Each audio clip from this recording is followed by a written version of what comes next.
സുഹൃത്തുക്കളെ, ഇന്ന് ഞാൻ ഏറുമാടങ്ങളെക്കുറിച്ച ഒരു വീഡിയോ ആണ് കാണിക്കുന്നത്. ഈ ഏറുമാടം കിടക്കുന്നത് എവിടെയാണെന്നറിയുമോ? മപ്രം മുട്ടുങ്ങൽ പുഴക്കരയിൽ നിന്നാണ് ഈ വീഡിയോ എടുത്തിട്ടുള്ളത്.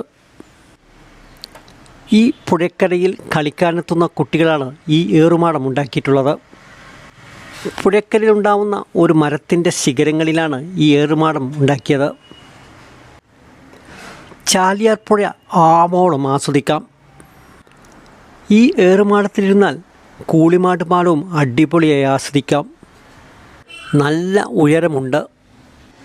നല്ല കമുങ്ങ് ഉപയോഗിച്ചാണ് ഇത് നിർമ്മിച്ചിട്ടുള്ളത്. 4-5 പേർക്ക് സുഖമായിരിക്കാം. ചാലിയാർ പുഴയിൽ നിന്ന് വരുന്ന മന്ദമാരുതനേറ്റ് ഈ ഏറുമാടത്തിൽ ആസ്വദിച്ച് എത്ര വേണമെങ്കിലും ഇരിക്കാം. ഈറ്റ, മുള, വൈക്കോൽ, പുല്ല്, കാട്ടുവള്ളികൾ മുതലായ വസ്തുക്കൾ